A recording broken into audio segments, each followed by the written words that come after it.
Tuhan firman-Mu ajaib, kekal meski gunung menghilang. Tiada huruf yang gagal, tak terpatahkan sia-sia. Hidup seperti-Mu ya Allah, lebih dari emas. Aku bersaksi kitab-Mu, kitab yang suci. Mendengarkan firman-Mu, hibur hati yang luka. Terangilah langkahku kemanapun ku pergi. Biarkanlah firman-Mu berkuasa atasku. Ubahkanku, bebaskanku, ku mau menyenangkan-Mu. Aku mau menyenangkan-Mu. Salam jumpa pemirsa terkasih, saya menyambut Anda sekalian dimanapun Anda berada. Dalam episode terbaru, program studi harian kita, Semua Kitab Suci. Kita masih mempelajari Kitab Yesaya, kitab nubuatan pertama dalam Perjanjian Lama. Kita telah sampai di pasal yang ke-11. Setelah sebelumnya kita berbicara di pasal ke-9 dan ke-10 tentang pemberian Tuhan dan murka Tuhan.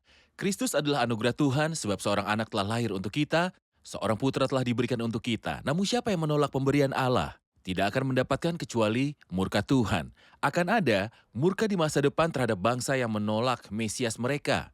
Namun, ada sisa umat yang akan keluar dan mengenal Kristus, Sang Mesias, dan Sang Raja, dan memasuki berkat pemerintahan 1000 tahun. Hari ini, kita akan berhenti sebelum pasal 11, membahas tentang tongkat yang akan keluar dari batang Isai, dan tentang tunas yang akan tumbuh dari akarnya. Tentang siapa yang dibicarakan Alkitab dalam ayat-ayat ini, inilah yang akan kita pelajari di episode hari ini. Untuk memulai, izinkan saya untuk menyambut tamu kehormatan di studio, seorang hamba Tuhan, Saudara Yosef Riyad. Selamat datang, Saudara Yosef. Terima kasih, Saudara Riyad. Kami juga menyambut hadirin di studio, selamat datang. Pemirsa terkasih, kita akan mulai diskusi setelah rehat.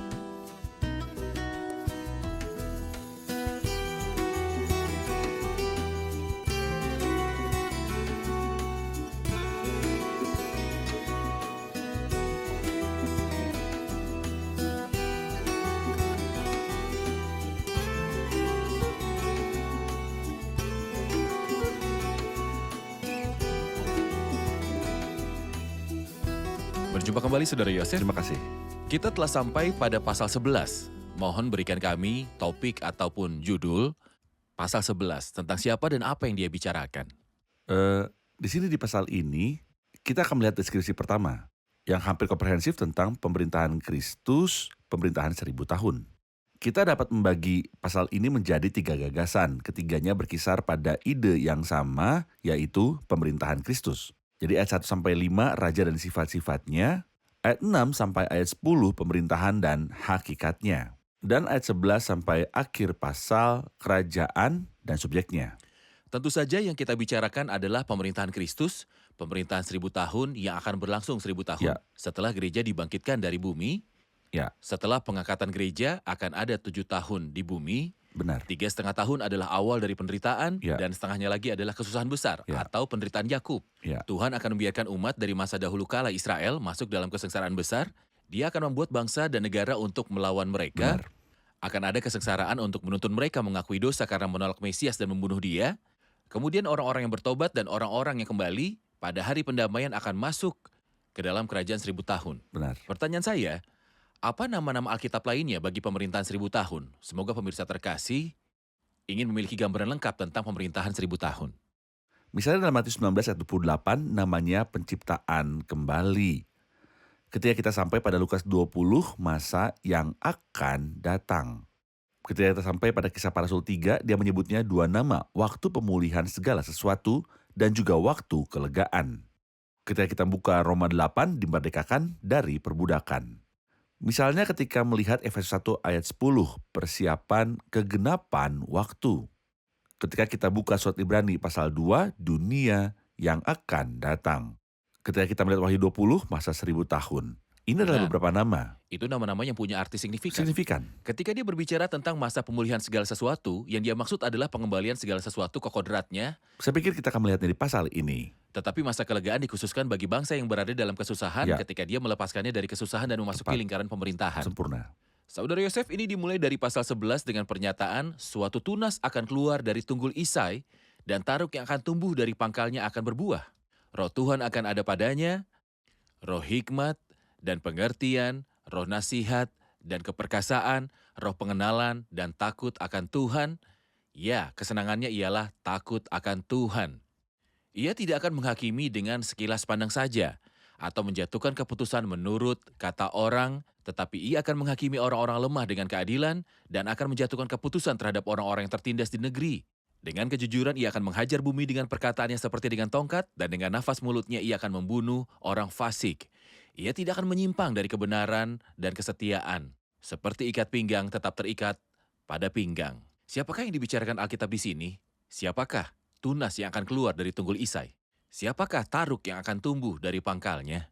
Di sini dia sedang membicarakan subjek seluruh Alkitab yaitu Mesias. Dan saya pikir kita melihat Mesias dalam 3 pasal sebelumnya. Di pasal 6, Tuhan duduk di atas tahta yang tinggi dan menjulang, raja dan pendeta. Dalam pasal 7 ayat 14, dia adalah Immanuel, lahir dari seorang perawan. Melihat dia dari keheranan akan asal-usulnya karena ia dilahirkan dari seorang perawan. Pasal 9 dan ayat 6 berbicara tentang dirinya sebagai anugerah. Seorang putra telah diberikan untuk kita. Di sini dia berbicara tentang dia sebagai tunas yang akan keluar dari tunggul Isai, dan sebuah tunas akan keluar dari tunggul. Saya yakin ada perbedaan dengan ayat 33. Dari pasal sebelumnya, lihat Tuhan semesta alam akan memotong dahan pohon dengan kekuatan yang menakutkan. Dia berbicara mengenai bangsa Asyur yang sombong dan membual dengan salah. Namun datanglah orang yang lemah lembut dan rendah hati yang disebutnya sebuah tunas dari tunggul Isai. Dan sebuah tunas akan tumbuh dari akarnya. Tunas yang akan keluar dari tunggul Isai dan taruk yang akan tumbuh dari pangkalnya akan berbuah. Berkali-kali dikatakan tentang Kristus bahwa dia adalah tunas. Ya. Mohon ingatkan kami, Saudara Yosef, dan masa-masa ini di mana dikatakan Kristus dia adalah tunas. Ada 7 kali. Dalam Yesaya 3 kali, 2 kali dalam Yeremia, dan dalam Zakaria 2 kali.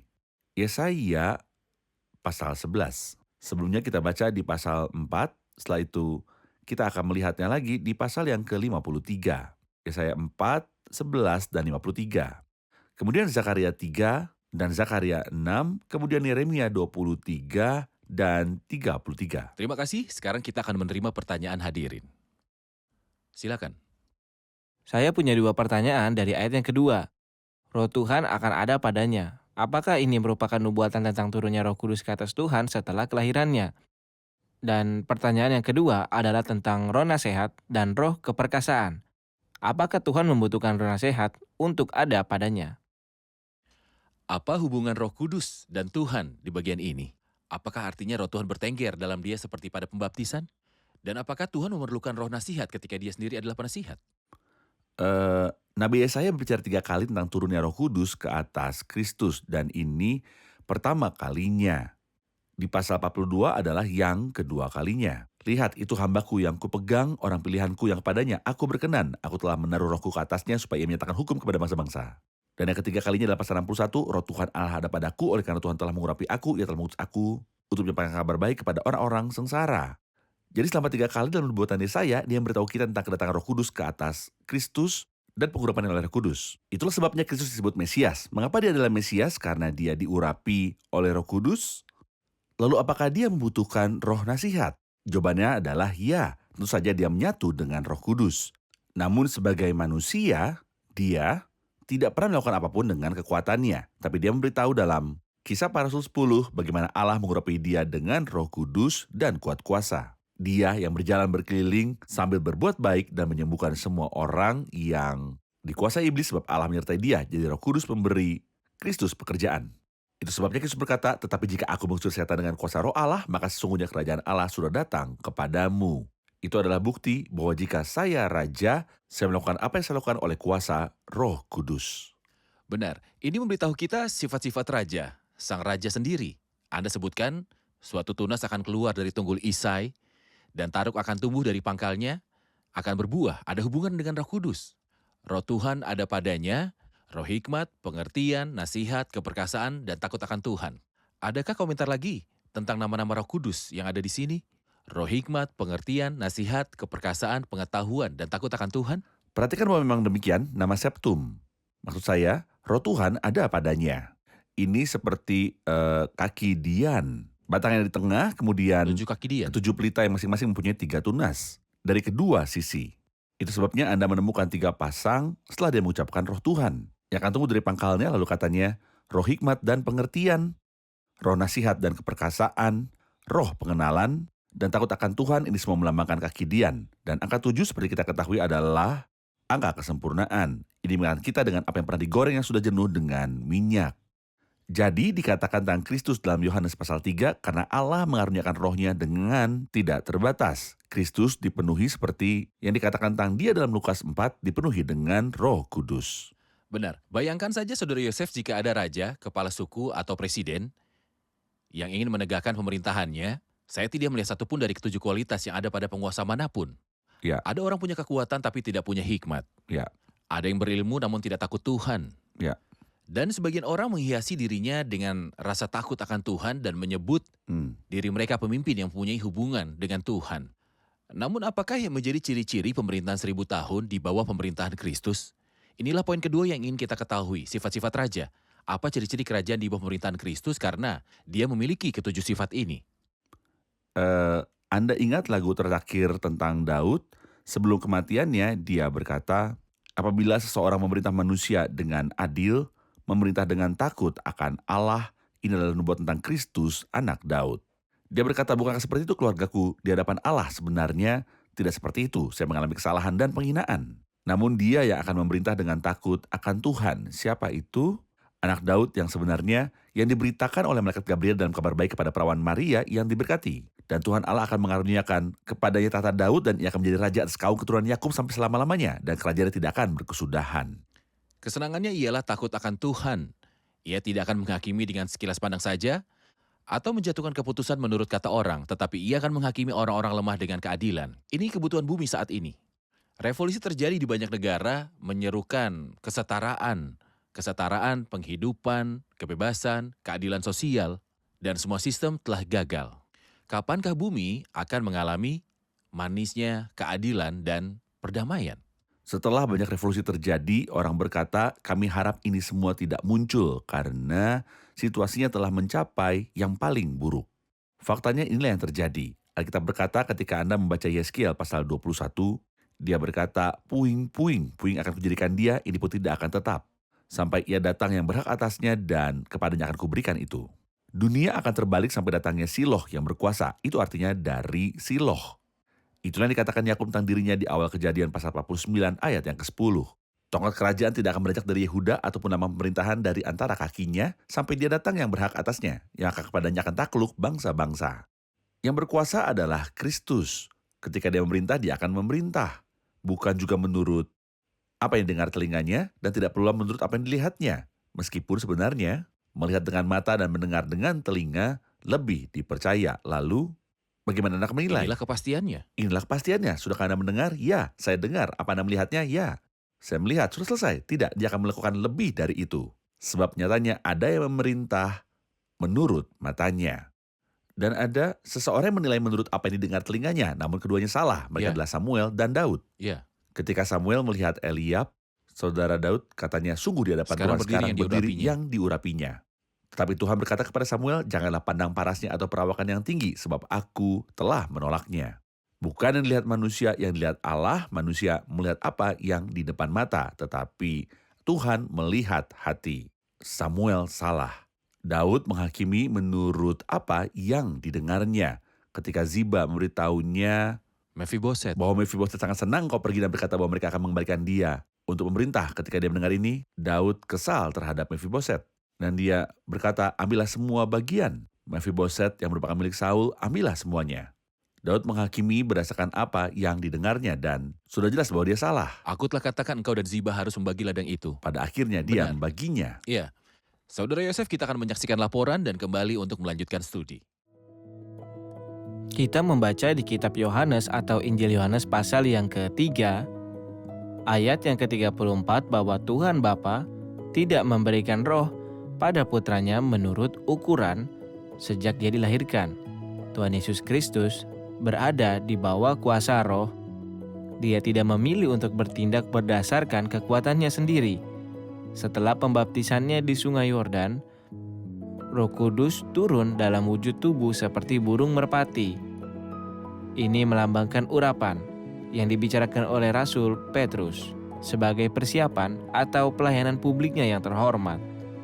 Tidak sedetik pun dia berada dalam ketidakharmonisan dengan Roh Kudus. Hal ini memungkinkan dia untuk menambah hikmat saat dia bertambah tinggi badannya dan berkenan terhadap Tuhan dan manusia. Saudara Yosef, sebelum laporan kita telah berbicara di ayat 1 sampai 5 yaitu tentang ciri-ciri raja.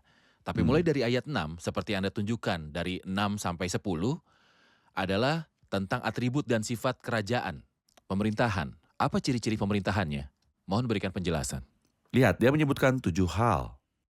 Hal-hal yang tidak dapat terjadi pada zaman kita bagi ciptaan adalah kesia-siaan, kebingungan, dan kekacauan. Serigala akan tinggal bersama domba, ini adalah hal pertama. Dan macan tutul akan berbaring di samping kambing. Wow, akankah macan tutul berbaring bersama kambing? Dia akan makannya. Dengarkan berikutnya, anak lembu dan anak singa akan makan rumput bersama-sama. Dan seorang anak kecil akan menggiringnya. Lihatlah nomor 4, lembu dan beruang akan sama-sama makan rumput. Dan anak-anaknya akan sama-sama berbaring. Aneh, lembu dan beruang. Lihatlah yang berikut ini. Sedang singa akan makan jerami seperti lembu. Ini nomor 5. Nomor 6 adalah anak yang menyusu akan bermain-main. Dekat liang ular tedung. Nomor 7 dan anak yang cerai susu akan mengulurkan tangannya ke sarang ular beludak. Dan dia berkomentar dan mengatakan tidak ada yang akan berbuat jahat atau yang berlaku busuk di seluruh gunungku yang kudus. Sifat liar hewan akan pergi dan tentu saja ada orang seperti binatang. Dalam keganasannya, ini juga tidak akan ada di sana pada masa pemerintahan Kristus. Benar. Untuk melanjutkan pembicaraan ini, maka terkait dengan sifat pemerintahan 1000 tahun, katanya dalam ayat 10, maka pada waktu itu Taruk dari pangkal Isai akan berdiri sebagai panji-panji bagi bangsa-bangsa, dia akan dicari oleh suku-suku bangsa, dan tempat kediamannya akan menjadi mulia. Mohon jelaskan ayat ini. Ya, dia berbicara di ayat 1 tentang tunas akan keluar dari tunggul Isai. Dan Taruk yang akan tumbuh dari pangkalnya. Di sini dia bicara tentang kemanusiaan Kristus. Namun di ayat 10, dia berkata, maka pada waktu itu Taruk dari pangkal Isai akan berdiri sebagai panji-panji bagi bangsa-bangsa. Di sini dia bicara tentang ilahian Kristus. Apakah Kristus merupakan tunas dari Isai atau asal-usul Isai? Dia adalah keduanya. Dalam kemanusiaannya, dia adalah tunas dari tunggul Isai. Ya. Ini ada dalam kemanusiaannya, dan dalam keilahiannya dia Taruk dari pangkal Isai. Hal ini mengingatkan kita pada apa yang ada dalam Wahyu 22. Aku adalah tunas, yaitu keturunan Daud. Dia adalah tunas Daud sebagaimana dia adalah Tuhan. Dan dialah keturunan Daud sebagai manusia. Tentu kata-kata yang disebutkan di sini adalah tentang Tuhan dan pengetahuan tentang Tuhan. Katanya akan penuh. Sebab bumi akan penuh dengan pengetahuan tentang kemuliaan Tuhan, seperti air yang menutupi dasar laut. Ini ayat 9. Kami ingin memberitahu semua orang yang mengatakan bahwa kita sekarang hidup di masa pemerintahan 1000 tahun. Penuhkah bumi dengan pengetahuan akan Tuhan seperti air yang menutupi dasar laut? Tepat, Benar. itu benar. Setelah dia memberitahu kita bahwa sifat brutalnya akan hilang. Dia berkata, maka ini berarti ada alasannya. Bisakah kita menyatakan penafsiran sembarangan sebab seluruh bumi penuh dengan pengenalan akan Tuhan seperti air laut yang menutupi dasarnya? Ngomong-ngomong, ayat ini disebutkan 5 kali dalam Alkitab, misalnya di antara masa-masa ini. Kita menemukannya di Habakuk pasal 2, sebab bumi akan penuh. Ya, saat ini ada orang-orang yang mengenal Tuhan di mana-mana, sebab bumi akan penuh dengan pengetahuan tentang kemuliaan Tuhan, seperti air yang menutupi dasar laut. Maksudku, tidak ada tempat atau manusia kecuali mengenal Tuhan dan memujanya. Tapi mungkin ada yang akan mengatakan, saya setuju dengan Anda bahwa pada masa pemerintahan Kristus, pada puncaknya yang terakhir, bumi akan dipenuhi dengan pengetahuan akan Tuhan. Hal ini terjadi mulai sekarang sampai Kristus datang, bahwa Injil akan menyebar ke seluruh dunia, dan seluruh dunia akan mengenal Tuhan. Jadi ketika Kristus datang, seluruh dunia telah menerima Kristus. Adakah ajaran Alkitabiah yang mengajarkan ini kepada kita? Ada kesalahan ganda dalam apa yang Anda katakan. Kesalahan pertama adalah apakah dunia saat ini menjadi lebih baik atau bahkan yang terburuk. Ada banyak orang yang beritahu bahwa itu terus berlanjut, inilah para pemimpi, tapi apa kata Alkitab? Penipu akan bertambah jahat, 2 Timotius pasal 3. Mereka menyesatkan dan disesatkan, mereka akan bertambah buruk. Apakah ini berarti segala sesuatunya berjalan maju atau mundur? Nah, ini poin yang kedua. Ketika ia memberitahu kita dalam Matius 13, biarkanlah keduanya bersama sampai waktu menuai ladang dan gandum. Kapan panennya? Ini adalah akhir zaman, jadi ketika Kristus datang akan ada lalang dan gandum. Lalu kapan pemerintahan 1000 tahun? Setelah Kristus datang, setelah kesusahan besar, dia datang dan memerintah dan mencucikan kerajaannya dari segala sesuatu yang menyesatkan dan semua orang yang melakukan kejahatan. Pada waktu itu, orang-orang saleh akan bercahaya seperti matahari dalam kerajaan Sang Bapa. Sebab bumi akan penuh dengan pengetahuan tentang kemuliaan Tuhan seperti air yang menutupi dasar laut. Mereka berkata kepada seorang bijak, "Tidakkah kamu melihat dan memperhatikan bahwa dunia telah menjadi lebih membaur dalam kekristenan?" Dia memberitahu mereka bahwa agama Kristen telah menjadi lebih duniawi. Ya, Meskipun agama Kristen tersebar di seluruh dunia, ini juga menjadi duniawi dan Tuhan menyimpan sisa umatnya untuk dirinya sendiri. Saudara Yosef, kita akan menerima pertanyaan dari hadirin di studio. Anda berbicara kepada kami tentang raja, pemerintahan, dan sifat periode ini. Bagaimana dengan mata pelajarannya? Bagaimana sistemnya saat ini? Apakah ada pernikahan, kematian, ataukah dosa? Mohon beri kami gambaran sekilas tentang subjek kerajaan. Seperti apa jadinya nanti di masa pemerintahan? seperti yang kita bahas, Yesaya bicara banyak tentang masalah ini. Kita membahas bahwa pasal 11 adalah awal. Inilah pembicaraan pertama tentang pemerintahan Kristus, tapi di tempat lain juga banyak. Misalnya, Yesaya pasal 65. Katanya dalam Yesaya 65 ayat 18, tetapi bergiranglah dan bersorak-sorak untuk selama-lamanya atas apa yang kuciptakan. Sebab sesungguhnya aku menciptakan Yerusalem penuh sorak-sorak dan penduduknya penuh kegirangan. Kemudian dia berkata, anak-anaknya tak ada yang mati waktu kecil dan orang dewasa akan mencapai umur lanjut. Orang yang berumur 100 tahun akan dianggap muda dan yang mati sebelum itu dianggap kena hukumku. Mereka akan mendirikan rumah-rumah dan mendiaminya juga. Mereka akan menanami kebun-kebun anggur dan memakan buahnya juga. Artinya hari ini akan menjadi hari baik. Tidak ada penyakit. Kematian adalah hal yang luar biasa dan bukan suatu aturan. Orang akan berumur panjang. Dia berkata, sebab umur umatku akan sepanjang umur pohon. Ada beberapa pohon yang hidupnya selama 1000 tahun. Dan kita tahu bahwa siapapun yang masuk ke pemerintahan 1000 tahun, di mana tidak ada kematian, dia tetap tinggal di sana. Lebih dari 1000 tahun. Kita akan lihat semua ini ketika kita membuka pasal-pasal lain yang membahas tentang sifat pemerintahan 1000 tahun. Tapi mari kita berpegang pada apa yang kita mengerti. Di sini dia berbicara bahwa sifat biadab akan lenyap. Karena bumi akan dipenuhi dengan pengetahuan tentang Tuhan. Seperti air menutupi laut. Pada waktu itu Tuhan akan mengangkat pula tangannya untuk menebus sisa-sisa umatnya yang tertinggal di Asyur dan di Mesir sampai akhir kata-kata ini. Panggilan ini adalah untuk kembalinya orang-orang yang terpelihara pada masa kesusahan besar. Saudara Yosef, kita telah di akhir episode. Saya tahu pasalnya sangat padat dan kitabnya juga sangat kaya. Namun Tuhan akan memberi kita waktu lain untuk melanjutkan pembicaraan kita di episode selanjutnya. Kita akan rangkum bersama hadirin di studio.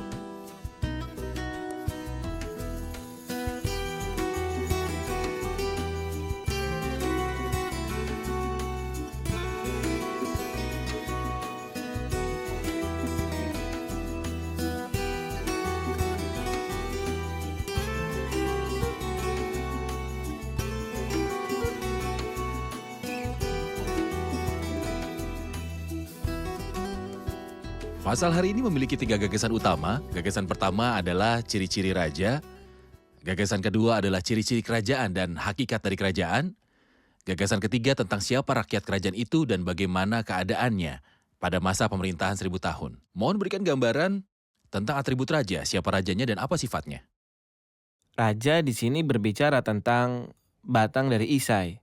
Sebuah batang, sebuah tongkat dari tunas dari tunggul Isai, yaitu Tuhan Yesus Kristus. Dia mengatakan bahwa dia diurapi dengan Roh Kudus, roh hikmat dan pengertian, roh nasihat dan keperkasaan, roh pengetahuan dan takut akan Tuhan. Dialah Tuhan Yesus yang akan datang dari tunasnya, yang keluar dari tunggul Isai. Dan pada saat yang sama, dia adalah keturunan dari Isai. Benar. Saudara Yosef? Benar. Dia adalah tunas Daud dan juga keturunan Daud. Dia adalah akar dan tunas Sempurna. Daud. Benar. Baik. Sempurna. Apakah ciri-ciri kerajaan itu, ciri-ciri pemerintahan 1000 tahun di bawah pemerintahan Mesias? Ciri dari kerajaan ini adalah kebiadaban yang akan hilang. Tidak akan ada lagi kebrutalan. Tidak ada hewan predator, tidak ada pembunuhan, tidak ada pemerkosaan, tidak ada bandit. Semua yang kita lihat sekarang tentang kebrutalan, serigala dan singa, semuanya akan hilang di pemerintahan 1000 Jadi apakah tahun. kita sedang berada dalam pemerintahan 1000 tahun sekarang? Tentu saja tidak. Apa yang kita lihat sekarang membuktikan kita tidak di dalamnya. Bahkan orang-orang menjadi buas. Benar. Saudara Yosef? Dalam Zakaria 8 terdapat gambaran indah mengenai pemerintahan 1000 tahun. Akan ada lagi kakek dan nenek duduk di jalan-jalan Yerusalem, masing-masing memegang tongkat karena lanjut usianya dan jalan-jalan. Kota itu akan penuh dengan anak laki-laki dan anak perempuan yang bermain di situ karena aman, baik dan damai. Tidak ada pemerkosaan, tidak ada Kini pembunuhan. jalanan juga dipenuhi dengan pemegang tongkat, Benar. tetapi karena Penindasan. dan juga kekerasan. Benar.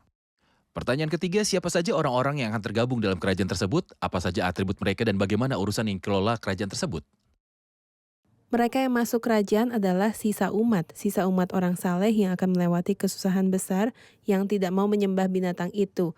Mereka akan hidup damai selama masa pemerintahan sebagaimana dikatakan oleh saudara Atef. Ini adalah masa di mana kedamaian terjadi, tidak ada sakit penyakit, tidak ada kesusahan, tidak ada kebrutalan. Apakah hanya sisa orang kudus saja yang memasuki pemerintahan 1000 tahun? Ya, tapi juga negara-negara lain yang akan percaya kepada Tuhan Yesus. Mohon berikan gambaran Saudara Yosef tentang mereka yang akan memasuki kerajaan 1000 tahun. 3 kategori sisa umat yang saleh atau mempelai wanita dunia dari Kristus. Kemudian ke-12 suku lainnya juga akan memasuki pemerintahan. Pengantin wanita adalah kota Yerusalem, tapi suku lainnya juga akan masuk. Maka bangsa-bangsa dari segala bangsa yang menerima kabar baik mengenai kerajaan itu juga akan masuk ke dalamnya, kerajaan. Dalam Matius 25, kategori ini terwakili dalam kelompok saudara yang paling hina. Benar, Inilah orang-orang yang kembali dari bangsa Israel, baik dari Ya. suku Yehuda maupun dari suku-suku lain. benar, Lalu domba-dombanya dan mereka ini adalah Benar. bangsa-bangsa yang menerima Kristus sebagai akibat pemberitaan kerajaan. Tuhan berkati, bagaimana Saudara Yosef? sempurna. Benar, terima Tuhan. kasih Saudara Yosef, Tuhan memberkati. Sempurna. Terima kasih semua, kita lanjutkan diskusi di episode selanjutnya.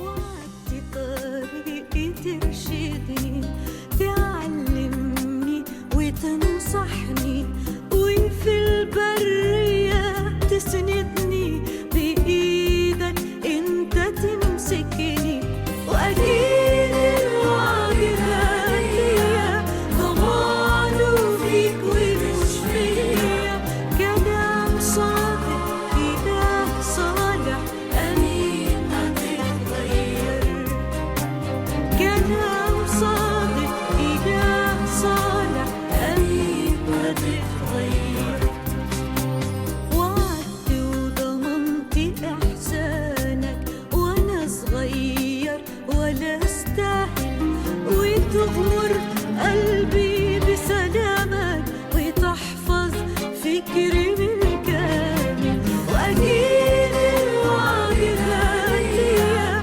ضمانه فيك ومش فيا كلام صادق إله صالح أمين ما تتغير كلام صادق إله صالح أمين ما تتغير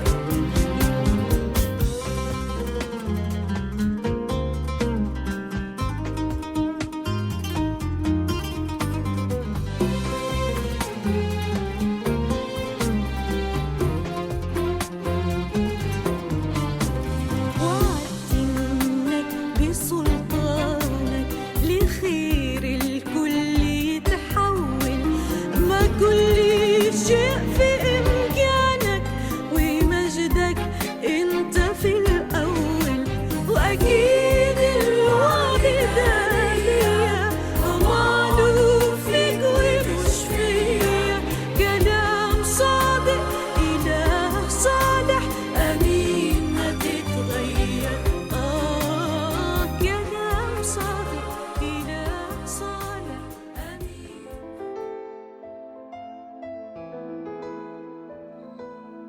Tuhan firman-Mu ajaib kekal meski gunung menghilang.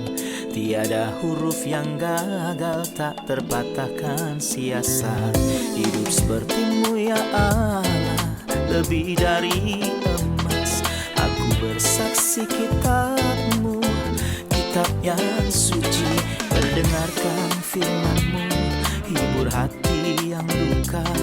Terangilah langkahku kemanapun ku pergi.